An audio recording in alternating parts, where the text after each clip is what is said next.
Assalamualaikum warahmatullahi wabarakatuh. Kita lanjutkan materi kita untuk ukuran penyebaran ya. Jadi di sini kita akan membahas tentang skewness, kurtosis, kemudian standar deviasi. Ya, ini dia secara versi lengkap.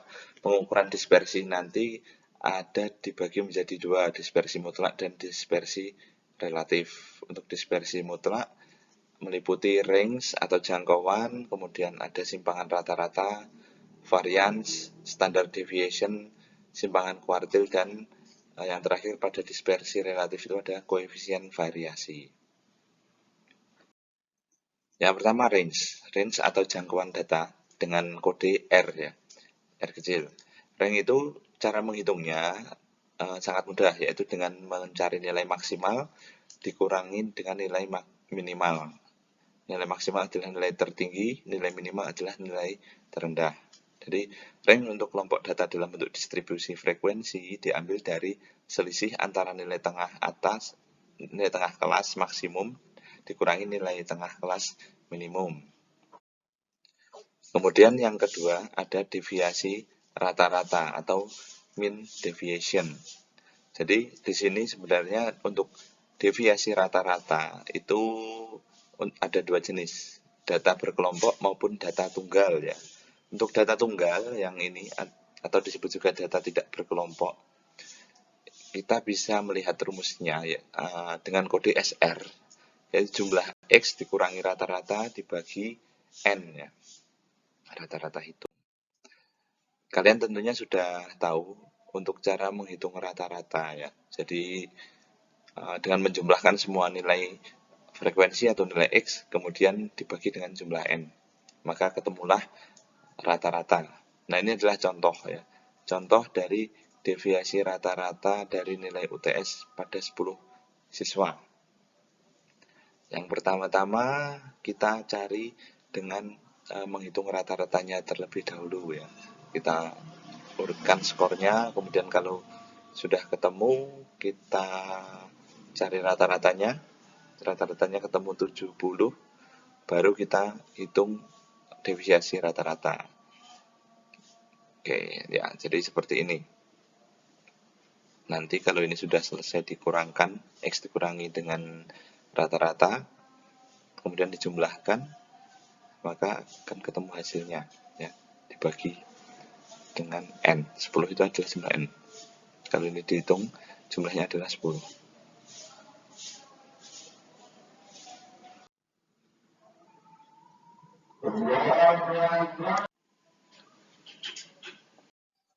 Kemudian ada pada menghitung data berkelompok ya. Jadi ini sedikit berbeda rumusnya, di mana kita akan melihat di sini ada frekuensi, karena pada data tunggal kita tidak menggunakan frekuensi ya, rata-rata jumlahnya cenderung sedikit, sehingga pada data berkelompok dia dikelompokkan lagi ke dalam beberapa kelas dan menggunakan frekuensi seperti ini. Kemudian ada variance ya. Pada variance adalah rata-rata kuadrat selisih atau kuadrat simpangan dari semua nilai data terhadap rata-rata hitung. Jadi simbolnya adalah S kuadrat. Sedangkan untuk itu untuk sampel ya. Sedangkan untuk variance pada populasi itu menggunakan simbol seperti lingkaran yang ada rambutnya ya. Saya kurang tahu ini cara membaca bagaimana. Tapi kita simbolkan saja ini variance ya. Kita sebut variance saja. Kemudian untuk data tidak berkelompok atau data tunggal yang menggunakan data sampel bisa menggunakan rumus ini. Kita nanti langsung melihat contohnya saja untuk mempermudah. Sedangkan untuk data berkelompok, untuk data sampel seperti ini. Nah, yang ini untuk data yang populasi. Sebenarnya hampir sama ya, terutama untuk data sampel, baik itu yang data tunggal maupun yang berkelompok. Perbedaannya hanya pada ini saja, adanya frekuensi pada data berkelompok. Seperti yang saya jelaskan sebelumnya, kalau untuk data berkelompok dia kan bentuknya interval, jadi menghitungnya frekuensi per interval. Sedangkan untuk data tidak berkelompok, ya karena tidak dikelompokkan sehingga satu per satu seperti itu. Ini adalah logo untuk rata-rata. Ini juga rata-rata. Ini juga rata-rata. Sebenarnya sama. Nah, ini contohnya. Saya pakai soal yang sebelumnya. Jadi ini ada skor sebanyak 10 responden ya. Populasinya 10, rata-ratanya 70. Ini juga perhitungnya sama. Perbedaannya dari yang sebelumnya itu di sini. Ada X dikurangi rata-rata, kemudian dikuadratkan. Karena memang kita membutuhkan jumlah nilai X dikurangi rata-rata kuadrat ya. Seperti ini. Nah, ini contohnya 2016 dibagi 10, 10-nya adalah jumlah N-nya ini, maka ketemu 201,6. Yang berikutnya ada standar deviasi atau standar deviation, disimbolkan dengan huruf S besar ya. Standar deviasi ini sebenarnya merupakan akar pangkat 2 dari variansi dari yang sebelumnya tadi. Rumusnya jadi seperti ini untuk data tidak berkelompok, dan ini adalah data berkelompok. Jadi gampangnya ya, dibandingkan dengan varians tadi, kita hanya tinggal menambahkan akar pangkat 2 ini. Rumusnya sama, tapi kita perlu mengakar pangkat 2-nya. Seperti itu. Ini contohnya juga dari soal sebelumnya. Jadi dari 2016 dibagi 10, kemudian hasilnya kan tadi 201,6 di akar pangkat 2. Maka ketemu nilainya adalah 14,2. Ini untuk contoh soal yang data tidak berkelompok atau data tunggal. Jadi saya ambil contoh hanya 5 saja data tunggal. Tinggal tentukanlah range. Range sangat mudah ya. Berarti tinggal kita lihat nilai tertinggi 80 dikurangi nilai terendah 20. Berarti range-nya adalah 60 ya. Seperti itu. Oke, saya tunjukkan saja. Kemudian mencari simpangan rata-rata untuk data tunggal atau tidak berkelompok. Tinggal mengaplikasikan saja rumusnya, ya dijumlahkan 20 ditambah 50 tambah 30 tambah 70 tambah 80 dibagi 5, hasilnya seperti ini. Kemudian pada SR-nya ya, karena ini dikurangi dengan rata-rata. Rata-ratanya tadi ada 50. Jadi ketemu SR-nya adalah 20. Dan kita cari variansnya, tinggal kita bagi dengan N-1. N-nya tadi 5 dikurangi 1. Kemudian yang terakhir ada standar deviasi, ya 650 di akar pangkat 2, maka ketemu 25,495. Ini sebenarnya cukup mudah, tinggal kita teliti dan mencermati saja. Ya. Saya rasa untuk bagian ini tidak ada kesulitan, saya lanjutkan ke yang berikutnya. Oh, masih ada contoh soal lagi ya. Oke, ini untuk yang data berkelompok. Oke, yang tadi masih data tunggal. Untuk data berkelompok, karena menggunakan frekuensi, menggunakan interval seperti ini, maka kita hitung per frekuensi ya. Ini cukup mudah dipahami. Kemudian jumlah respondennya adalah 40 ya. Kita cari pertama range-nya. Nilai tertinggi dikurangi nilai terendah dibagi 2. Kemudian untuk simpangan rata-rata seperti ini. Karena ini tidak bisa saya back, jadi saya tetap next saja untuk melihat perhitungannya langsung. Rangkanya cukup banyak, jadi cukup sulit untuk dihafal, tapi insya Allah sudah saya, pada semester lalu sudah saya buat rangkumannya, jadi untuk mempermudah. Nah, ini kita membuat tabel sesuai dengan kebutuhan kita. Jadi dimulai dari mencari frekuensi tadi, maaf saya mencari nilai tengah, karena frekuensinya kan sudah ketahuan ya, F-nya tadi. Nilai tengah ya, ini karena datanya sepertinya intervalnya ganjil, jadi cukup mudah, tinggal cari nilai tengahnya saja. Kan ini adalah ketemu 116.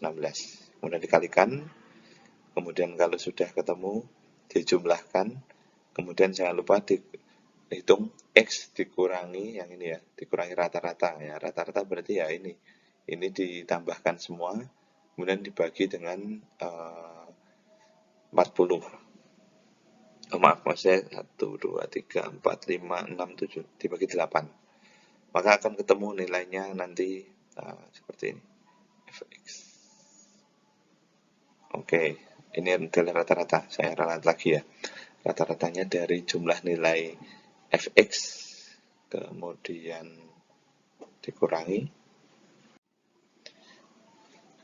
dengan nilai ini, kemudian dikalikan x lagi ya, 4 dikalikan ini, maka hasilnya adalah ketemu yang di sini, kemudian dijumlahkan, kemudian kalau sudah nilai ini dikuadratkan. Jika sudah selesai dikuadratkan, maka kita hitung lagi satu kolom f dikalikan ini, nilai yang di sini. Berarti 4 dikali 601 seperti itu kalau sudah dijumlahkan. Nah, ini adalah penyelesaiannya.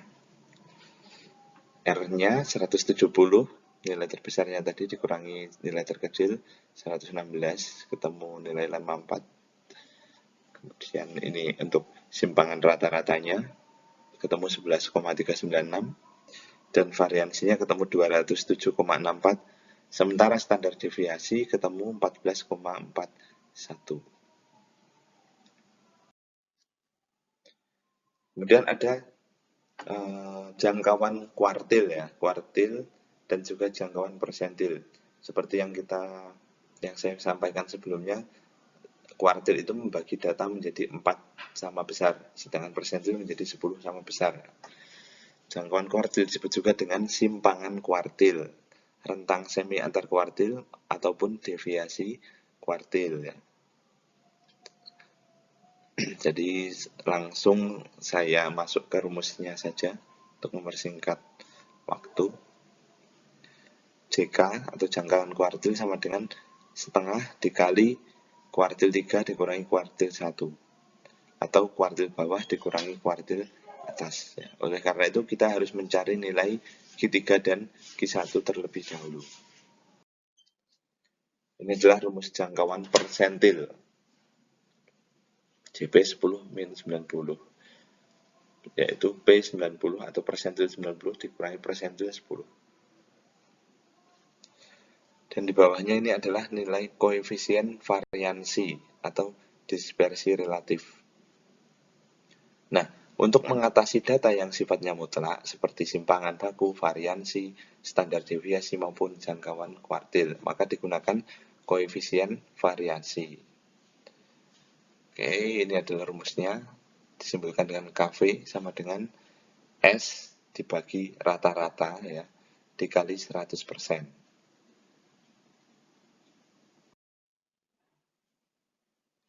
Ini merupakan koefisien variasi kuartil ya. Kalau ini rumusnya KVQ, maka kita bisa menggunakan salah satu rumus ini. Apakah menggunakan Q3 atau kuartil 3, kuartil bawah ya, tadi dikurangi kuartil atas, kemudian dibagi dengan kuartil 3 ditambah kuartil 1, atau kita menggunakan Q3 kurangi Q1 dibagi 2, kemudian dibagi lagi dengan median ya. Nanti hasilnya sama, jadi kalian lebih mudah yang mana itu monggo, silahkan saja. Kemudian ada nilai baku. Nilai baku atau skor baku adalah hasil transformasi atau perubahan antara nilai rata-rata hitung dengan nilai standar deviasi. Disebutkan dengan Z atau ZI, rumusnya adalah X dikurangi rata-rata dibagi S. S tadi adalah simpangannya. Ini contoh soal untuk koefisien variansi dan simpangan baku. Jadi kalau kita membahas definisinya mungkin cukup membingungkan, terutama kalau ini adalah mata kuliah statistika pertama kalian. Tapi dengan melihat contohnya mungkin kalian bisa lebih memahami ya. Yang pertama, koefisien variasi. Jadi ada dua jenis bola lampu, katakanlah lampu jenis merek A, secara rata-rata dia mampu menyala selama 1800 jam ya, dengan simpangan baku atau standar deviasinya sebesar 275 jam. Saya simpulkan dengan S1. Kemudian lampu jenis merek B secara rata-rata dapat menyala selama 1750 jam. Kalau secara rata-rata sepertinya lampu B ini yang lebih unggul ya, tapi kita perlu memastikan. Karena yang pertanyaan lampu manakah yang paling baik? Karena di sini bukan hanya menghitung rata-rata, tetapi juga ada simpangan bakunya. Oke, langsung saja. Lampu jenis A untuk KV1 ya, sama dengan S1 dibagi X, dibagi rata-rata 1 dikali 100%, simpangannya 275 dibagi dengan rata-rata menyalanya sebesar 1500, maka ketemu hasilnya adalah 18,3. Sedangkan lampu jenis B meskipun dia rata-rata menyala lebih panjang, tetapi dia nilai S-nya atau nilai dari simpangan bakunya itu juga lebih besar dikalikan 100%. Tapi di sini ada perbedaan persentase ya. Jadi maksudnya bukan persentase 100%, tapi persentase antara selisih atas dengan selisih di bawahnya. Maka ketemu nilainya sebesar 17,1%. Nah, ternyata dilihat dari koefisien variansinya, lampu merek A lebih unggul ya, atau kualitasnya lebih baik. Ada juga contoh nilai rata-rata ujian akhir semester mata kuliah statistika dari 45 mahasiswa adalah 78 dengan simpangan baku atau standar deviasi sebesar 10. Kemudian untuk mata kuliah bahasa Inggris di kelas yang sama juga, rata-ratanya adalah 84 dan simpangan bakunya adalah 18. Nah, bila di kelas itu, misalkan Desi mendapat nilai UAS untuk statistika adalah 86 dan untuk bahasa Inggris adalah 92, bagaimanakah posisi atau prestasi Desi di kelas tersebut?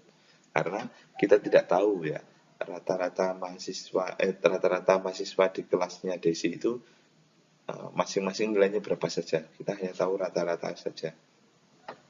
Maka untuk mengetahui posisinya kita harus mencari nilai baku dari kedua mata kuliah itu, yang dari statistika maupun bahasa Inggris, dengan rumus Z sama dengan X dikurangi X,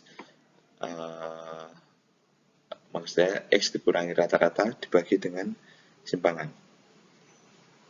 X itu adalah nilai UAS yang diperoleh Desi, karena Desi merupakan bagian dari suatu populasi.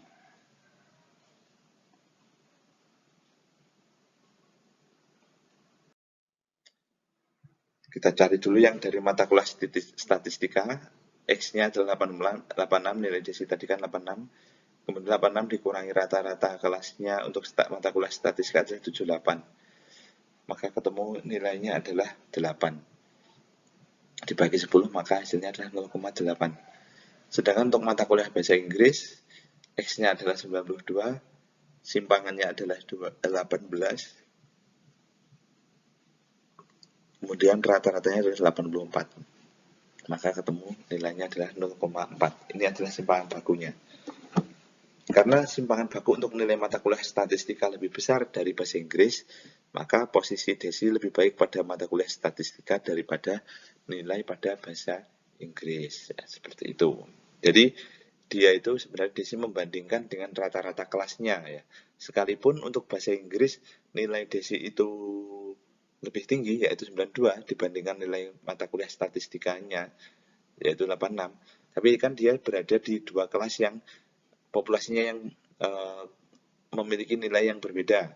Jadi dikatakan kenapa kok nilai statistika itu punya Desi lebih baik, karena mungkin nilai teman-temannya dalam satu kelas di kelas statistika tersebut tidak setinggi Desi, seperti itu. Jadi itulah fungsi dari simpangan baku. Sementara meskipun nilai bahasa Inggrisnya Desi adalah 92, tetapi mungkin di kelasnya bahasa Inggris itu nilai yang di atas 92 itu mungkin lebih banyak. Seperti itu. Selanjutnya adalah skewness ya, atau kemencengan atau kemiringan data. Jadi kita mau melihat ketidaksimetrisan atau asimetris suatu distribusi data. Ini terkait dengan yang kita pelajari kemarin, yaitu min, median, dan modus. Coba perhatikan pada gambar yang pertama, di mana di situ kurvanya, skewness kemiringannya adalah simetris. Jadi membentuk sebuah lonceng dengan ketinggian pas di tengah, maka itu kemiringannya adalah 0 atau dikatakan tidak miring. Sedangkan yang di tengah, di gambar yang di sini, dia cenderung negatif dan dia miring ke kanan. Oh sorry, ini maksudnya yang positif. Dia cenderung miring ke kanan ya. Kenapa demikian? Karena nilai modusnya sepertinya lebih besar atau lebih dominan dibandingkan nilai min. Jika nilai min lebih besar, maka kurvanya akan bentuk seperti ini. Kemudian yang terakhir adalah bentuk yang menceng ke kanan, atau ini yang kemiringannya adalah positif. Mencengnya adalah dari di sini. Rumus skewness kita bisa menggunakan beberapa formula. Yang pertama menggunakan formula Pearson ya. Pearson ini cukup populer terutama untuk analisis data di SPSS nanti. Oke, kembali ke sini. Rumus skewness-nya Pearson, maka dia dengan SK sama dengan 3 dikalikan rata-rata dikurangi median dibagi dengan standar deviasi. Beberapa metode lain yang bisa dipakai untuk menghitung kemiringan data selain Pearson yaitu dengan rumus Pauli dan rumus Moment.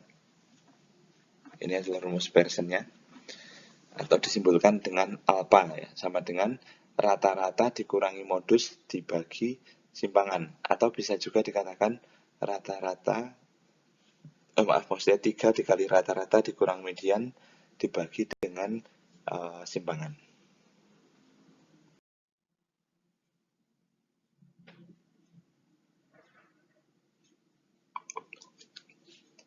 Nah, rumus tersebut dipakai untuk data yang tidak berkelompok maupun data berkelompok, jadi sama. Jika nilai alpha pada rumus Pearson tadi 0 atau mendekati 0, maka distribusinya adalah simetris, atau yang gambarnya tadi adalah belenduk itu apa ya? Menonjol di tengah, kayak itu. Kemudian untuk yang alpha bertanda negatif, dikatakan distribusi datanya miring ke kiri ya. Yang positif dikatakan distribusi data miring ke kanan.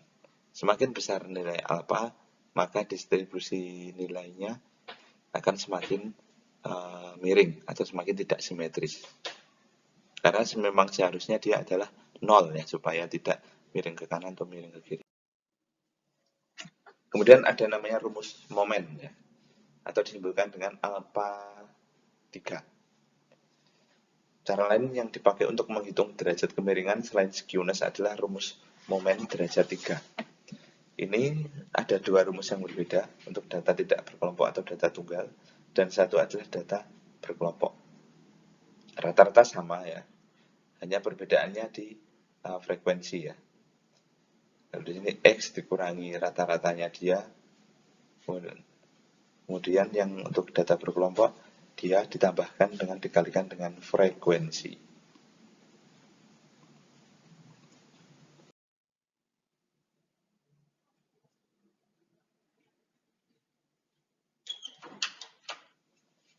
Kemudian besarnya koefisien kemencengan dapat juga diketahui melalui nilai alpha 3. Nah, dengan ketentuan jika nilai alpha 3 sama dengan 0, maka distribusi data simetris, sama seperti yang Pearson tadi. Jika alpha 3-nya kurang dari 0, maka dia miring ke kiri, yang artinya negatif skewness. Kalau lebih dari 0, maka distribusi datanya miring ke kanan atau positif skewness. Kemudian selanjutnya adalah rumus mencari nilai standar deviasi ya, atau S menggunakan variabel U. Ini kalian bisa langsung pelajari. Sedangkan yang di bawah ini adalah rumus Pauli. Dia murni hanya menggunakan kuartil ya.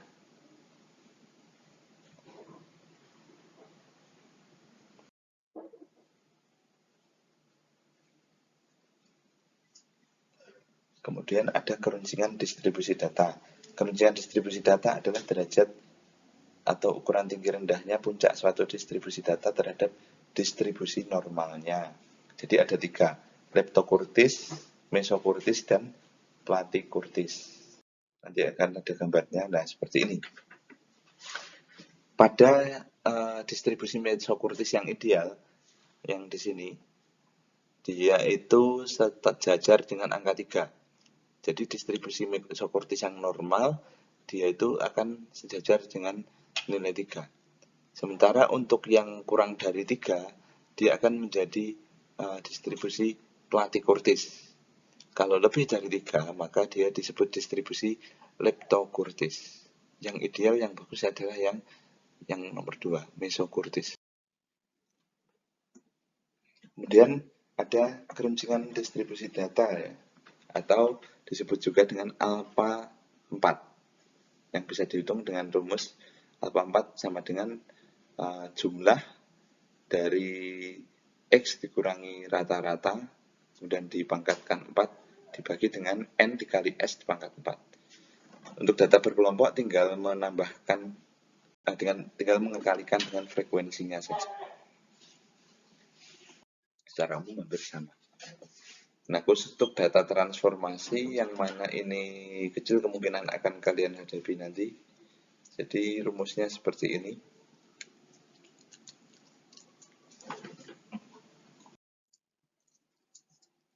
Kita juga bisa mencari keruncingan atau skewness data dengan menggunakan rumus yang seperti ini, koefisien kurtosis persentil ya, dengan simbol K. Ya. Jadi ini menggabungkan antara kurtosis dengan persentil. Keterangannya seperti ini, jika K-nya, nilai K ya, itu sama dengan 0,263, maka keruncingan distribusinya data adalah mesokurtis atau normal ya. Kalau K lebih dari 0,263, maka keruncingan distribusi data tersebut adalah yang kurang dari, maksud saya adalah lebih dari 3. Kalau yang K kurang dari 0,263 berarti dia paling kecil, yaitu kurang dari 3. Terima kasih untuk pertemuan kali ini. Kita lanjutkan di sesi tanya jawab dan juga untuk dipelajari modulnya ya. Maaf jika mungkin penjelasan saya cukup panjang karena memang materinya panjang untuk yang ukuran penyemustatan ini. Oke, semoga bermanfaat. Wassalamualaikum warahmatullahi wabarakatuh.